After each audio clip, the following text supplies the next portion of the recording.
আলোকে রিপোর্ট তৈরি করেছে সংবিধান সংশোধনে গঠিত বিশেষ কমিটি। আজ বিশেষ কমিটির বৈঠক শেষে সংবাদ সম্মেলনে এ তথ্য জানিয়েছেন কমিটির মুখপাত্র সুরঞ্জিত সেনগুপ্ত। সংসদের মিডিয়া সেন্টারে আয়োজিত এই সংবাদ সম্মেলনে তিনি আরও বলেন, আইনের বাইরে কিছুই হচ্ছে না। রিপোর্ট করছেন ফাল্গুনী দত্ত।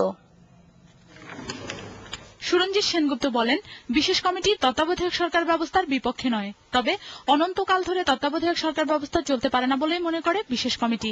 সুষ্ঠু প্রক্রিয়ার মধ্যে দিয়ে একটি নির্বাচিত সরকার আরেকটি নির্বাচিত সরকারের কাছে ক্ষমতা হস্তান্তর করবে। আমরা আইন মানি, আমরা সংবিধান মানি, আমরা রাষ্ট্র মানি, তাই আমরা আইন অনুযায়ী, এবং আমি আগেও বলেছি এখনো বলছি যে সুপ্রিম কোর্টের রায় সমূহকে বিবেচনায় নিয়েই আমরা অগ্রসর হচ্ছি।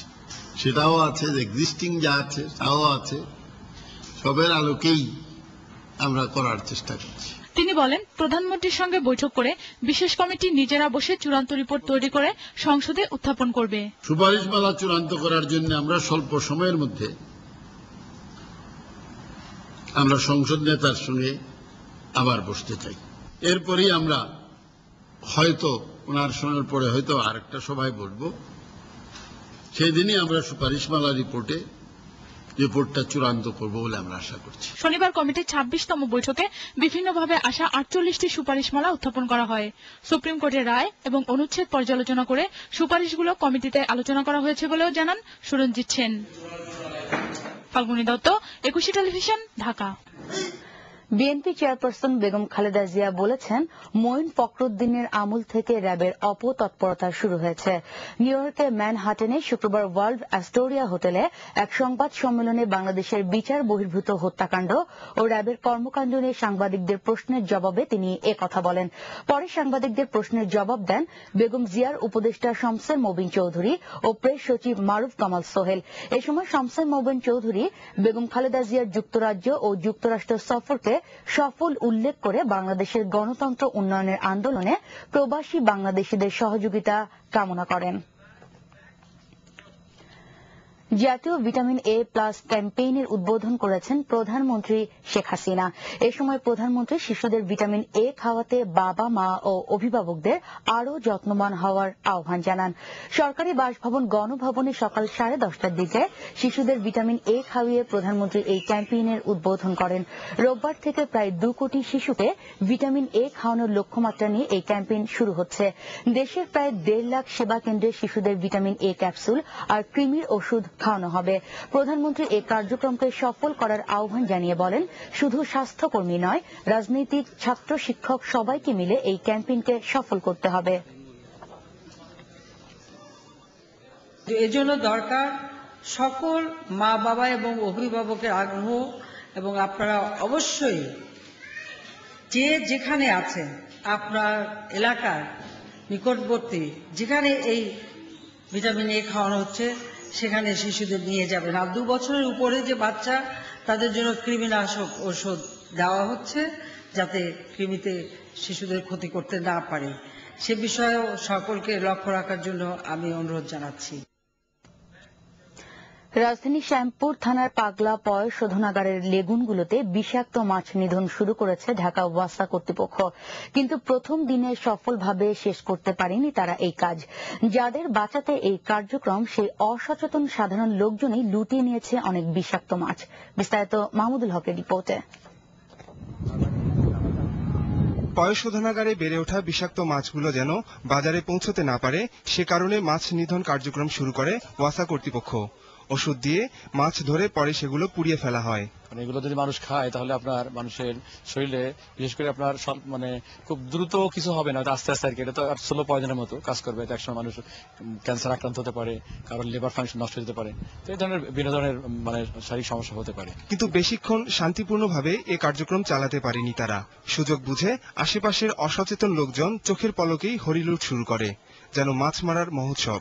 মাছের এই লোভ সামাল দিতে পারেনি ওয়াসার কর্মচারীরাও, আর যারা ধরতে পারেনি তারা ক্ষিপ্ত কর্তৃপক্ষের উপর। নাকি আমরা এখানে মাছ ধরতেছি, আমরা গরিব মানুষ, আমরা 2-4টা মাছ ধরে খেলে মনে করেন হ্যাঁ চোখে বাজে, আমগরে মনে করেন অনর্থক বাড়ি মারি দিয়া। মাছগুলি দিচ্ছি আমাদের খুব শখ, হাতে দেওয়া মাছ খাওয়া, কিন্তু খাওয়ার জন্য নির্ভরযোগ্য না এটা। তার জন্য আমি চিন্তা করছি যে এটা শখের মাছটা নিয়ে কেটে রোদ্দি দিয়ে শুকিয়ে নিরাপদ করে খাবো। অনেকে এই মাছ তো বাজারজাত হয়, ঠিক আছে, এই মাছ তো অনেকেই খায়, এখন কি রোগ হয় না? এদিকে মাছ ধরার উৎসব সামাল দিতে স্বল্প লোকবল নিয়ে বেসামাল ওয়াসা। তারা জানান আইন শৃঙ্খলা রক্ষায় পুলিশ ও র্যাবের সহায়তা চাওয়ার কথা, তবে ঘটনাস্থলে পাওয়া যায়নি কাউকে। থানা যোগাযোগ করছে, থানা থেকে নাকি বলছে যে অতিরিক্ত ফোর্স দেওয়া সম্ভব না, এটা ইসে লিখতে হবে, আর ডিসি অফিসে লিখতে হবে, থেকে এক প্লাটুন পুলিশ চাওয়া হয়েছে, ওই জায়গাতে পুলিশ আসবে। স্থানীয় জনগণের মতে এলাকার কিছু অসাধু প্রভাব এলাকাবাসী মনে করেন লেগুনগুলোর চারদিকে সীমানা প্রাচীর দিলে তবেই স্থায়ীভাবে সমাধান হবে এসব অনিয়মের। মাহমুদুল হক, 21 টেলিভিশন, ঢাকা। এভারেস্ট জয়ী দ্বিতীয় বাংলাদেশি মোহিত দেশে ফিরেছেন। গত 21শে মে বিশ্বের সবচেয়ে এই পর্বতশৃঙ্গ জয় করেছেন তিনি। শনিবার বিকেল 4:45টায় বাংলাদেশ বিমানের একটি ফ্লাইটে হযরত শাহজালাল আন্তর্জাতিক বিমানবন্দরে নামেন MA মোহিত।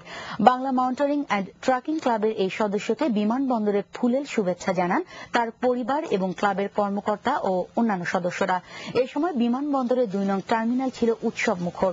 পরে তিনি সাংবাদিকদের কাছে তার এভারেস্ট জয়ের অভিজ্ঞতা বর্ণনা করেন। যে আমি উঁচু স্থানে নিয়ে গেছি, বাংলাদেশের সমস্ত মানুষের শক্তি আমার সাথে, এখানে এসে সেটা আমি প্রমাণিত হলো। আমি কিন্তু সাধারণ মানুষের ভিতর থেকেই আমি সাধারণ মানুষের মাঝে ফিরে এসেছি, এবং এই সাধারণ মানুষ আমাদের বাংলাদেশ করতে পারে, বাংলাদেশের বাঙালির তরুণরা অনেক কিছুই করতে, শুধু তাদের রাজধানীর স্কয়ার হাসপাতালে চিকিৎসাধীন পপ সম্রাট আজম খানের অবস্থার কিছুটা উন্নতি হয়েছে। হৃদযন্ত্রের অবস্থা কিছুটা ভালো হয় শনিবার বিকেলে তাকে করোনারি কেয়ার ইউনিট CCU থেকে ইন্টেনসিভ কেয়ার ইউনিট ICU-তে নেওয়া হয়েছে। তবে তিনি শঙ্কামুক্ত নন ও মেডিকেল টিমের পর্যবেক্ষণে রয়েছেন বলে জানিয়েছেন তার চিকিৎসক। তিনি বলেন, আজম খানের মুখের ভেতরের ক্যান্সার পুরো শরীরে ছড়িয়ে পড়েছে। তাকে গত রোববার এই হাসপাতালে ভর্তি করা হয়।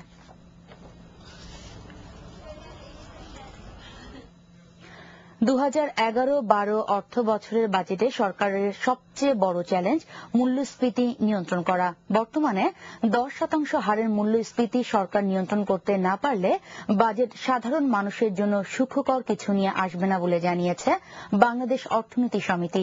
বিকেলে প্রাক বাজেট নিয়ে এক সংবাদ সম্মেলনে অর্থনীতি পরিষদের নেতারা একথা জানিয়ে বলেছেন, আগামী বাজেটে কৃষি ক্ষেত্রে অগ্রাধিকার দিয়ে কর্মসংস্থানের উপর আরও বেশি জোর দিতে হবে। শরীফ নীরের রিপোর্ট। পেশ করবেন। বাজেট ঘোষণার কয়েক সপ্তাহ আগে সরকার পেট্রোল ও গ্যাসের মূল্য বৃদ্ধি করলে এর প্রভাব পড়ে সাধারণ মানুষের ক্রয় ক্ষমতার উপর। নিত্য প্রয়োজনীয় পণ্য সহ অধিকাংশ পণ্যের দাম বাড়ে। এখন দেশে মূল্যস্ফীতির হার 10%। আগামী বাজেটে মূল্যস্ফীতির হার 5% নামিয়ে আনার পরামর্শ দেন অর্থনীতি সমিতির নেতারা। তো আমাদের এখন সবচেয়ে বড় চ্যালেঞ্জ, আমরাও বলেছি, সবাই বলছেন, অর্থমন্ত্রী নিজেও বলেছেন, মূল্যস্ফীতি। যে একটা চলমান অর্থনীতি, একটা উন্নয়নশীল অর্থনীতিতে কিছু মূল্যস্ফীতি হবে।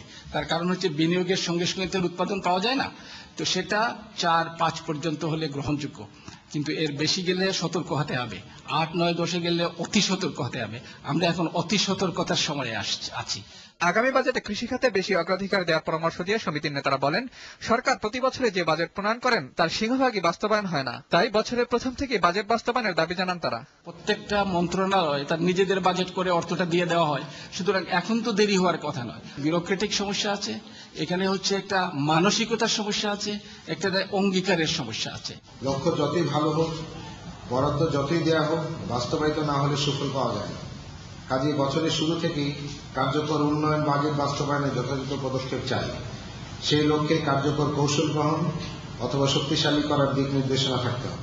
বাজেট বাস্তবায়নে আগামী বাজেটে করের আওতা বাড়ানোর পরামর্শ আসে সংবাদ সম্মেলনে। তবে কালো টাকা সাদা করার সুযোগ না দেওয়ার পরামর্শ দেন এই অর্থনীতিবিদরা। প্রকল্প প্রণয়ন ও অনুমোদন প্রক্রিয়া। শরীফ নীর, 21 টেলিভিশন, ঢাকা। বাড়তি ভাড়া আদায় করলে বাসের রুট পারমিট বাতিল করা হবে বলে জানিয়েছেন যোগাযোগ মন্ত্রী সৈয়দ আবুল হোসেন। শনিবার রাজধানীর রেল ভবনে গণপরিবহনে বাড়তি ভাড়া আদায় রোধে আয়োজিত এক বৈঠকে যোগাযোগ মন্ত্রী আরও বলেন, সরকার অনুমোদিত ভাড়ার অতিরিক্ত কেউ যদি আদায় করে তবে সেই বাস জব্দ করা হবে।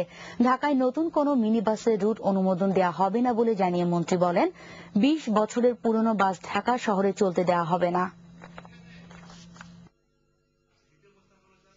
ঢাকা শহরে মিনি বাসের রুট পারমিট আঞ্চলিক পরিবহন কমিটি RTC আর প্রদান করবে না। 20 বছরের পুরাতন মিনি বাসের রুট পারমিট নবায়ন হবে না এবং এগুলো ঢাকা শহরে চলাচল করবে না। এবার আমাদের বিশেষ আয়োজন অনুসন্ধান।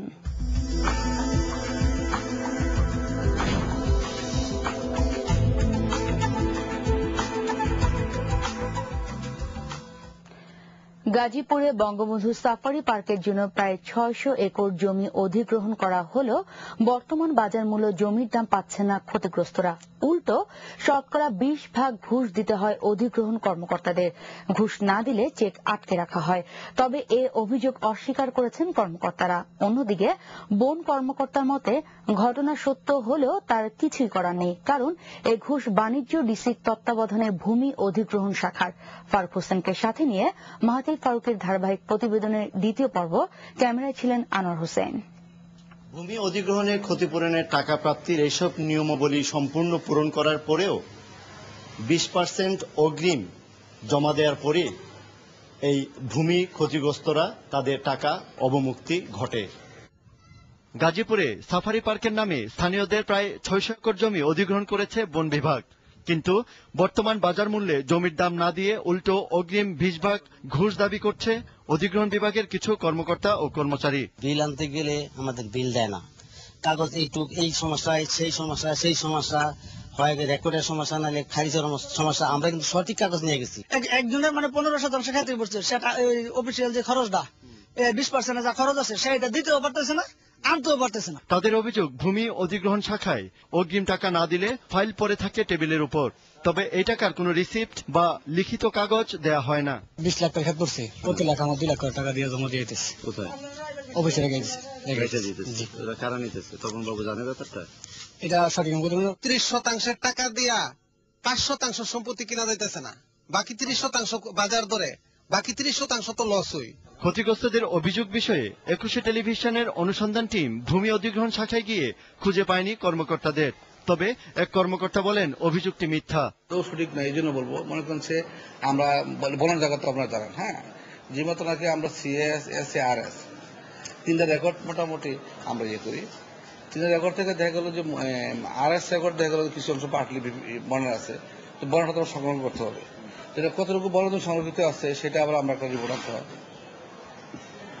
থেকে, ওটা দিতে হয়, তাহলে তার অংশটা আবেদন করে পেমেন্ট আমরা এই মুহূর্তে দিতে পারলাম না। এদিকে বন কর্মকর্তা ও প্রজেক্ট ডিরেক্টর তপন কুমার দে বলেন ভূমি অধিগ্রহণ নিয়ে বা ঘুষ বাণিজ্যের বিষয়ে তার কিছু করার নেই। আমি জানি না,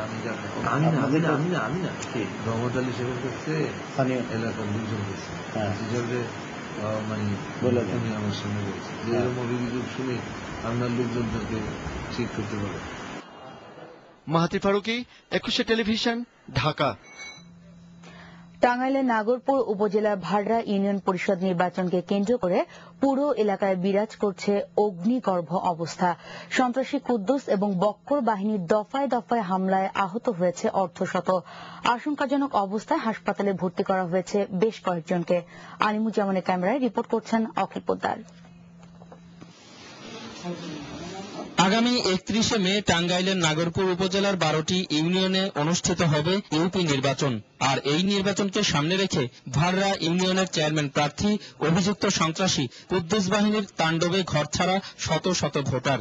চরমপন্থী কুদ্দুসের সেকেন্ড ইন কমান্ড প্রিন্সের পেটোয়া বাহিনী গত দুদিনে ভয়ভীতি ও মারধর করে ভোট আদায়ের চেষ্টা চালাচ্ছে। গভীর রাতে সংখ্যালঘুদের বাড়ি ছাড়াও হামলা চালাচ্ছে সাধারণ ভোটারদের উপর। অনেক লোক নিয়ে আইসা, সে অচেনা লোক নিয়ে আইসা ওই মাঝে মধ্যে হিন্দু বাড়ি যায় পিস্তল ধরে, যদি ভোট না দেয় তাহলে রাত্রে এসে মারুন। এটা হতো এইভাবে, ওই চৌরা থেকে মারছে, বাইরে এসে 4টা বাড়িছে মাথায়। মিছিল করতে লাগছিল অন্ধকারের ভিতরে বট গাছের ওই দিয়া, এর মধ্যে কুদ্দুসের ঢুইকা বাজারের ভিতরে যাওয়ার সাথে সাথে মারামারি। সন্ত্রাসী না হলে কেউ দুজনের লোক এইভাবেই করে, বুঝলেন? আমরা যে নির্বাচন, এই সন্ত্রাস মুক্ত আমরা নির্বাচন চাই। আরেক চেয়ারম্যান প্রার্থী বক্করের অনুগত চরমপন্থী বাহিনী টাইগার হালিম, ফরিদ, মোহর, ফারুক ও সন্ত্রাসী শরীফের অত্যাচারে মাঠে নামতে পারছে না প্রতিদ্বন্দ্বী প্রার্থীরা। আমরা শান্তি শৃঙ্খলা ভাবে নির্বাচন চাই। ওই জায়গায় র্যাব ওই পুলিশ আইনের লোক দিয়ে জানি ওই জায়গাটা মনে করেন শান্তির মধ্যে রাখে, যে অবস্থায় এভাবে কোনো সময় ইলেকশন সুস্থ হবে না। অভিযুক্ত সন্ত্রাসীদের বিরুদ্ধে ব্যবস্থা নেওয়ার কথা বললেন নাগরপুরের ভারপ্রাপ্ত কর্মকর্তা। আমরা এই বিষয়ে এখন পর্যন্ত অভিযোগ পাই নাই। অভিযোগ পাইলে আমরা তদন্ত করে বুঝতে পারবো যে কোন পক্ষের সমর্থকরা, কোন প্রার্থীর লোকজনরা প্রকৃতপক্ষে দোষী বা কি বা ঘটনা ঘটছে আমরা বিস্তারিত জানতে পারবো। আমরা সিদ্ধান্ত নিয়েছি আগামীকাল থেকে ডিবি, প্রয়োজনে র্যাবের টিম আরো বেশি জোরদার থাকবে এলাকায়। অখিল পোদ্দার, 21 টেলিভিশন, ভাররা, নাগরপুর, টাঙ্গাইল। এবার পিপলস লিজিং বাণিজ্য সংবাদ।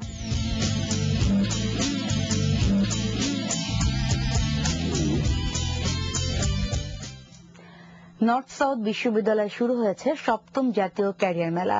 শনিবার বিশ্ববিদ্যালয় ক্যাম্পাসে মেলার উদ্বোধন করেন বিশ্ববিদ্যালয় মঞ্জুরি কমিশনের chairman doctor AK Azad Chowdhury. এ সময় উপস্থিত ছিলেন নর্থ সাউথ বিশ্ববিদ্যালয়ের উপাচার্য doctor Hafiz GA Siddiqui, trustee বোর্ডের চেয়ারম্যান আজিমউদ্দিন এবং মোবাইল ফোন অপারেটর প্রতিষ্ঠান রবির মানব সম্পদ বিভাগের প্রধান মতিউল আলম। 2 দিনের এই মেলায় অংশ নিয়েছে 70টিরও বেশি প্রতিষ্ঠান। এবার মডার্ন ডায়াগনস্টিক সেন্টার আন্তর্জাতিক সংবাদ।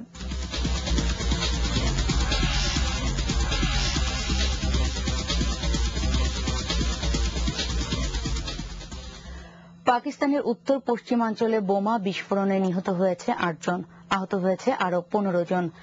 উত্তর পশ্চিমাঞ্চলের আফগান সীমান্তবর্তী উপজাতি অধ্যুষিত বাজার এলাকায় একটি মার্কেটে এই বিস্ফোরণ ঘটে। ওই এলাকার একটি রেস্টুরেন্টের কাছে বোমাটি পুঁতে রাখা হয়েছিল বলে জানিয়েছে পুলিশ।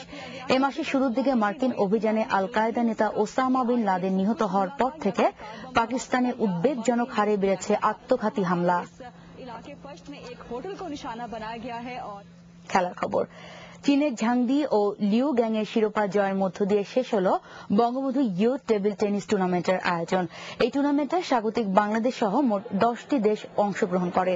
পুরুষ এককের ফাইনালে নিজ দেশের ঝাং জিয়াউরুকে হারিয়ে চ্যাম্পিয়ন হয় ঝাংদি। অপরদিকে মেয়েদের এককের ফাইনালে নিজ দেশের সাং ম্যাংকে হারিয়ে ট্রফি তুলে নেয় লিউল্যাং।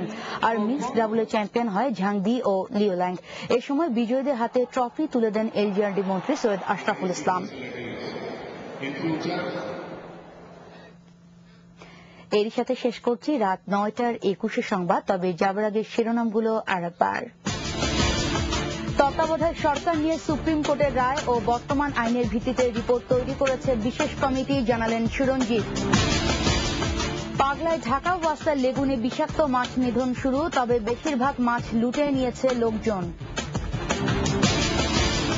মূল্যস্ফীতি নিয়ন্ত্রণ করতে না পারলে বাজেট সাধারণ মানুষের জন্য সুখকর কিছু নিয়ে আসবে না, অভিমত অর্থনীতি সমিতির। দর্শক, 21 টেলিভিশনের সর্বশেষ খবর জানতে যে কোনো মোবাইল থেকে ডায়াল করুন 202 নম্বরে আর লগ ইন করুন www.21-tv.com ওয়েবসাইটে। এতক্ষণ সাথে থাকার জন্য ধন্যবাদ। পরবর্তী